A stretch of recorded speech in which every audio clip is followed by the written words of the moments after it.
আওয়ামী লীগ করে এবং সবই করি। আমার দাদা বলতো আওয়ামী লীগ করতো, তার পরদাদা আওয়ামী লীগ করতো, সব আওয়ামী লীগ। থেকেও একটু এই বিষয়টি শুনে নেই যে বিএনপি আসলে কি চায়। জনাব আব্দুল হান্নান মাসুদ যে বিষয়টি বলছিলেন, আপনি তার সাথে একমত? তাই কি মনে হচ্ছে বিএনপি শুধু নিজের পক্ষেই সবকিছু করতে চাইছে বা সুবিধা পেতে চাইছে? দেখুন, বিএনপি তো একটা রাজনৈতিক দল, তাই না? বিএনপি তাদের যে রাজনীতি আছে, সেই রাজনীতির পক্ষে যে কথা বলবে তাদের তো সেটাই ভালো লাগবে। তাদের পক্ষে তারা যেটা চায় সে ধরনের আচরণ সরকার করে, বিএনপি খুশি হবে। যেমন রাষ্ট্রপতি পদত্যাগের ব্যাপারে বৈষম্যবিরোধী ছাত্র আন্দোলন বললো, একটা আলটিমেটাম দিল, ওই সময়ের মধ্যে রাষ্ট্রপতিকে পদত্যাগ করতে হবে।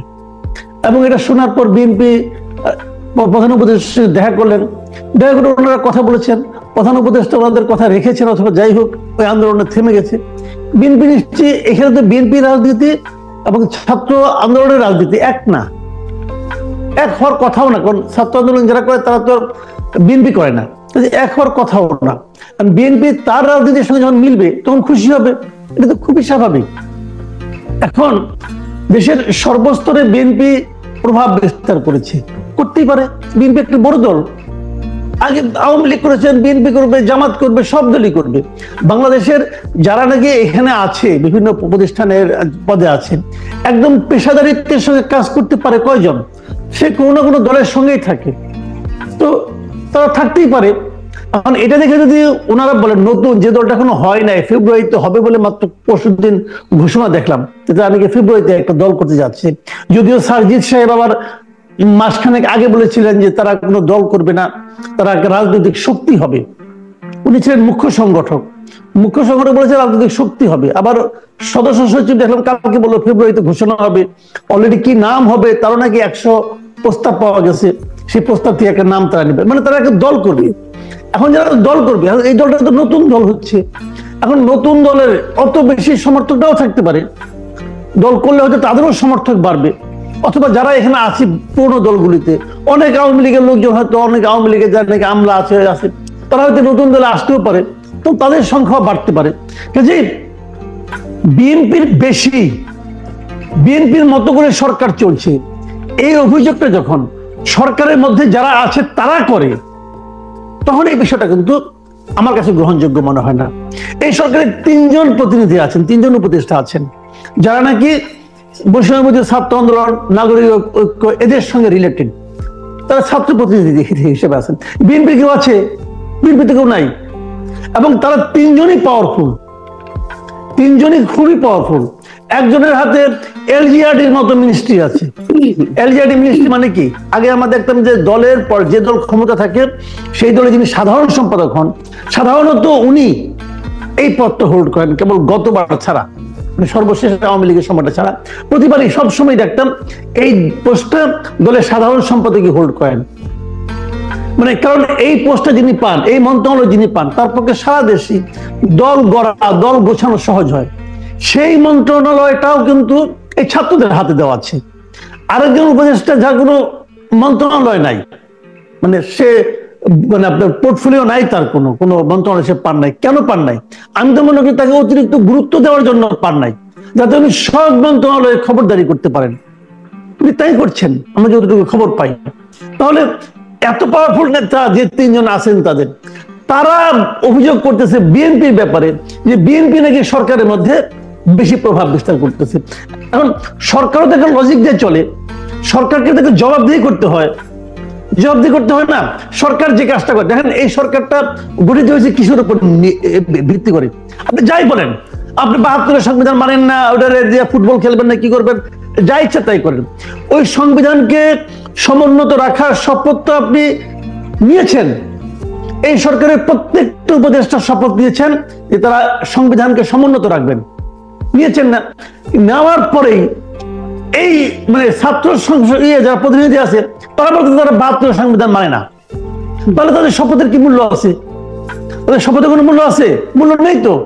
তো এখন এইরকম মানে ছেলে মানুষই কাজ, এটা তো ডক্টর ইউনূসের পক্ষে করা সম্ভব নাও হতে পারে। ডক্টর ইউনূস হয়তো লজিক্যালি কথা শুনতে চান, বিএনপি যারা আছেন অভিজ্ঞ পলিটিশিয়ান তারা হয়তো লজিক দিয়ে বুঝিয়েছেন এটা করলে কি সমস্যা হবে, কি সমস্যা হবে না। এবং ছাত্ররাও আমার ধারণা বুঝতে পেরেছেন, বুঝতে না পারলে তাদের তো আন্দোলন থেমে গেল কেন? তারাও বুঝতে পেরেছেন যে রাষ্ট্রপতি পদত্যাগ চাওয়া ঠিক হবে না, তো তারা আন্দোলন করতো। তারাও বুঝতে পেরেছে যে প্রোক্লেমেশন বেশি বাড়াবাড়ি করা ঠিক হবে না, তারাও তারা আন্দোলন করতো। তারা তো 15 তারিখে দিয়েছিল একটা আলটিমেটাম যে 15 জানুয়ারির মধ্যে প্রোক্লেমেশন করতে হবে, ঘোষণাপত্র দিতে হবে। সরকার দিয়েছে? দেয়নি তো। তারা প্রথম আলোচনাটাই করেছে 16 তারিখে, মানে 15 তারিখ পার করে দিছে আগে, ওদের আলটিমেটামের ডেটটা পার করে না। এখন সরকারকে তারা মনে করাতে পারছে না, তাহলে কি আমরা ভাববো যে এদের গুরুত্ব সরকারের কাছে কমে গেছে? কমতে পারে, কমার সম্ভাবনা আছে। এগুলো একটা দিক। আর মির্জা ফখরুল যে কথাটা বলেছেন, আমি মির্জা ফখরুলের কথার ওনার 2টা বক্তব্য নিয়ে আলোচনা, আমি 2টা বক্তব্য খুব মন দিয়ে পড়েছি এবং এখন আমি আবারও পড়তে পারি। আমি এখানে কোনো ভুল দেখি না। উনি একজন ঝানু রাজনীতিবিদের মতো কথা। উনি কি বলেছেন? যদি সরকার পূর্ণ নিরপেক্ষতা পালন করে তাহলেই তারা নির্বাচন কন্ডাক্ট করা পর্যন্ত থাকবে। যদি করে তাহলে থাকবে, না করলে থাকবে না। এতে তো কোনো ঝামেলা নাই তো। আর আরেকটা কথা বলেছে যে তাকে বলা হয়েছে যে আপনার কি ধারণা সরকারের মধ্যে কোনো পরিবর্তন আসতে পারে? তখন উনি বলেছেন নিরপেক্ষতার প্রশ্ন আসতে পারে। উনি কিন্তু বলেন আসতে পারে। কেননা আমরা একটা জিনিস লক্ষ্য করছি যে ছাত্ররা একটা রাজনৈতিক দল তৈরির কথা চিন্তা করছেন, তাহলে তো নিরপেক্ষ থাকতে পারবে না। মানে যদি ছাত্রদের প্রতিনিধি এই সরকারে থাকে তাহলে তো নিরপেক্ষ থাকতে পারবে না। একদম সিম্পল কথা। কিন্তু যদি ছাত্ররা যে রাজনৈতিক দল গঠন করছে, যদি সেখানে মাহফুজ সাহেব, নাহিদ সাহেব, আসিফ সাহেব থাকেন সেই দলে, যদি তারা সেই দলের হয়ে নির্বাচন করেন, তাহলে এই সরকারকে আপনি নিরপেক্ষ বলবেন কেন? বলতে পারবেন না।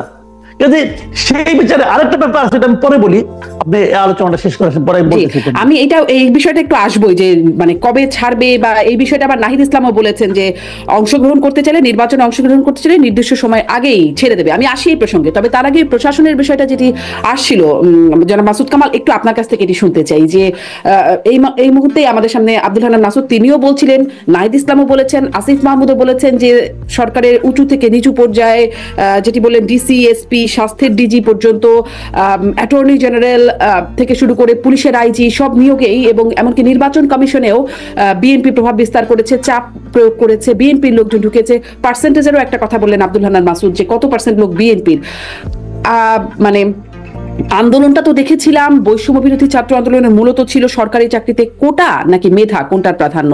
এখন কি তদবির নাকি মেধা, এটারও একটা জায়গা, মানে সেই জায়গাটাই যদি থেকে যায় লাভটা, গুণগত পরিবর্তন কি হলো, তদবির বা চাপ বনাম মেধা? দেখেন, এখানে একটা কথা বলি আপনাকে, এখানে হলো ধান্দা। তদবির, চাপ, মেধা সবগুলি বলেন, আসলে চলছিল ধান্দাটা কেমন আমি বলি।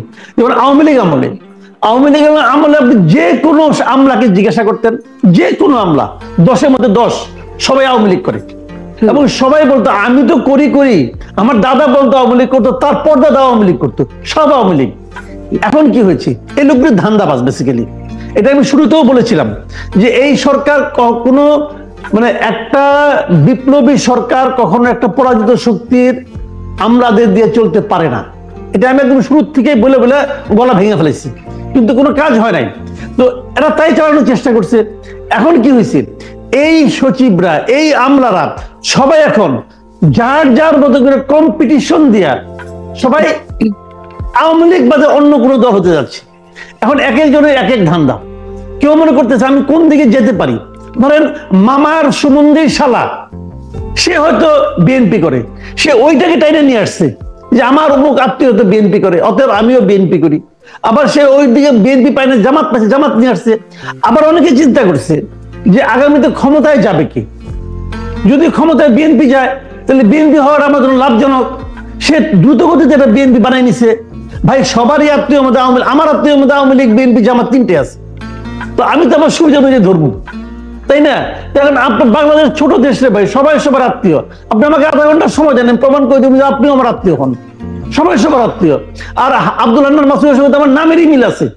আমি বলে আপনার আর যদি কোনো আত্মীয় না পাই, কোনো আমার মিতা বানানোর কোনো সমস্যা না ভাই, সবাই সবার আত্মীয়। কিন্তু কাজে এখানে কিন্তু একজন বিএনপি খুঁজে বের করা, একজন জামাত খুঁজে বের করা কোনো সমস্যা নাই।